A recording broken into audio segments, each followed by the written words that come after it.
Hello, my name is Matt Tehansky. We're here at the Coal Region Winery store here in Shamokin. This was just a hobby that turned into a business in a short amount of time. If I knew you or knew of you, I'd give you a bottle of wine. I guarantee that the whole neighborhood got at least a case of wine in the past, first 6 months of my winemaking, and it eventually got good. At first it was probably terrible because I didn't get much responses back, and then I get responses back here and there, and people would ask, can I buy a bottle? And of course we can't do that here. That's against the law. But I said, you hold off, maybe I'll get a license and I'll sell you a bottle of wine. And they held off, and we're licensed to sell here 200,000 gallons a year, which I never would hit that. You don't know what you're doing, and you have no one to really tell you, hey boss, what do I do? There's no boss, so you have no one to ask. So I would call a state daily, ask them anything I possibly could ask them. They'd have no idea. Some of the questions, for instance, about labeling or formulas, it would be redundant, but we get kickbacks over and over and over until you got used to it. And they're very busy. So you ask a question, it might take a month to get a response. So it was a long hurdle. Most wineries open manufacturing for 2 to 3 years, bottle their stuff, let it age,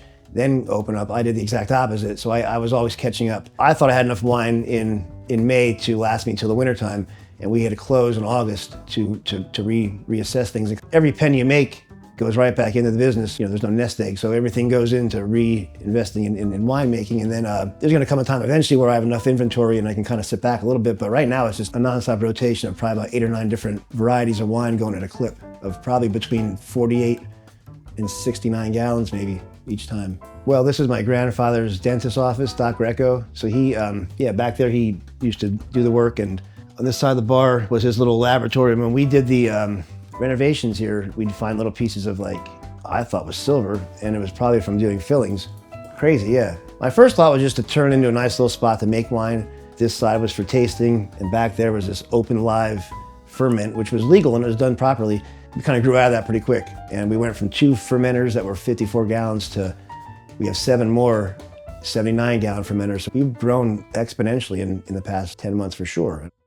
We're here at the manufacturing location, my basement in Coal Township, Pennsylvania. So here we have a Italian Amarone that I'm making for a friend of mine, Don Rosini. We're gonna kind of split that up with the families and enjoy it. It was brought from Italy, bought at Catino's, I think, in Mount Carmel, and here it's being made for about, 8, 9 months now, I think. So it's about ready to be bottled soon. Over here, this is my little area where I kind of do some experimenting. So again, this is an experiment. This is a Chardonnay I'm playing around with. This is a Cabernet Sauvignon that I did a little extra things with to see how that comes out. These 2 are blackberry wines. These are for a little special occasion. Here's my little inventory for this part. I also have inventory at the winery and next door. This will be where we do our strawberry blast. We're doing a strawberry wine, and we're going to give proceeds to the fireworks here in town in Shamokin. So all the proceeds are going to go to that, or most will. Sweet Victory. This is a play on the Shamokin win against Mount Carmel. That was a big hit. It's still a big hit. It's a oaked wild berry wine. We have elderberry, mango, raspberry, peach. What's this? Hibiscus, the blueberry nugs. It's a popular one. The blackberry, the dandelion, and all my dry wine is already there at the other facility. But yeah, here's our spot. So here's what we started off with making, about 2 years ago. It was 6-gallon, 5-gallon fermenters or carboys. And we grew up to, and I'll show you in here, much larger operation. We have 7 79-gallon fermenters and 2 54-gallon fermenters. They're always full, they're always being used. Cabernet Sauv, Pinot Grigio, we have Merlot. What is this? Straw, that's a peach. We're gonna bottle that tomorrow. This is the strawberry that's gonna be bottled in about 2 weeks. Hibiscus, Sauv Blanc, and some more Red Raider raspberry. Nice. That's what we got, yeah. So you have 1, 2, 3, 4, 5. You have 6 big ones. 7 big ones plus the one back there. Oh, right. Yeah, 7 79-gallon fermenters and 2 54-gallon fermenters, 200 liter, 300 liter. So that gives you. So you have the same batch in these 2 small ones, right? The red. Yeah, two 54s and 7 79-gallon ones. So you have. It's a lot. Typically have 8 different wines going. Yeah, it's about at least 450 gallons at a clip each time. Nice. Is going on here. Yeah. How long is from the fermenting, from the primary fermentation to bottling Um, to sell? What's that time frame look like? Sweet wines about 2 months. They're a little bit easier to make, and then the dry wines are the longer the better. I was doing 2 months, but I was just trying to catch up. So now we let them sit for 4 or 5 months till we bottle, if not longer. Long as we can until the demand comes back up.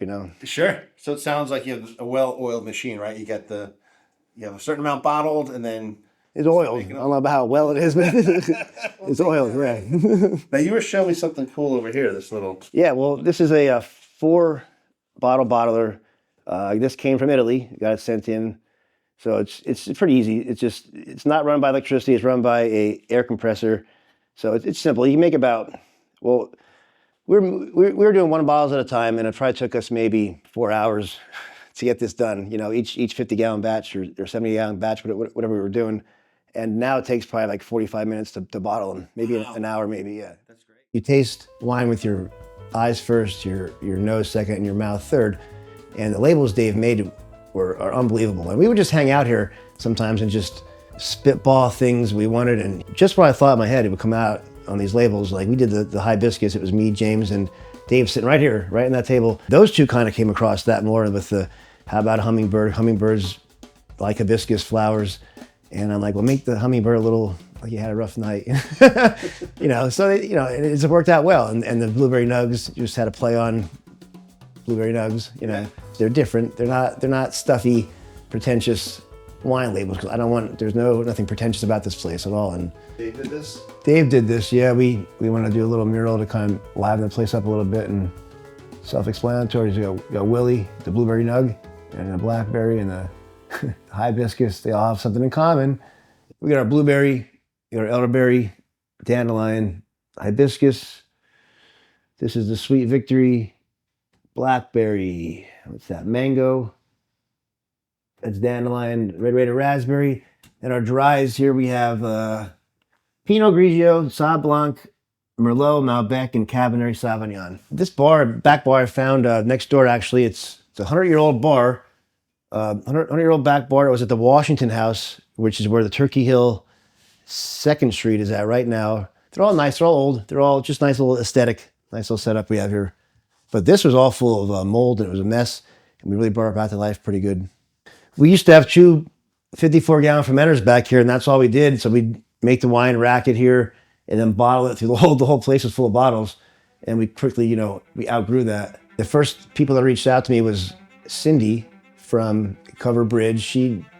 They put my wine out on their store. I bet you within my first, I don't know, maybe my first month open, I bet you. It was really unbelievable. Like, wow, that's unreal. And then since then we got Oliver's Cigar Lounge, we got Lost Mine Brewing Company. They're only a few blocks away. It's hard to have a retail, wholesale, online sales, and do vending at the same time, but why not, right? Saturday we get people here, it's all day long, it's fun, it's a good time. Again, it's a small quarters, it's only about a 15 by 30 foot building, but you get 8-9 people in here, you're packed. And it's very personal, it's very intimate, if that makes sense. It's like sharing a bottle of wine as opposed to having 2 separate beers. It's intimate, it's a cool atmosphere, and people like it a lot. It's something different. There's not many wine bars around Shamokin, and I don't think Shamokin drank a whole hell of a lot of wine before I opened up, and it's changed a lot. We have outside seating now that's available too, which is legal, of course. So we have a 10 by 15 foot area, some seating outside now. I'm gonna try to expand as little but as much as possible, if that makes sense. Keep it small, but just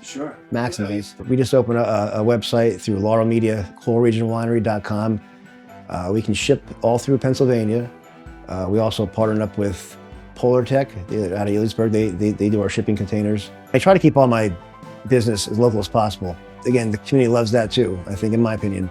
But yeah, we ship all across Pennsylvania, 6 bottles at a time, flat shipping rate, very low price.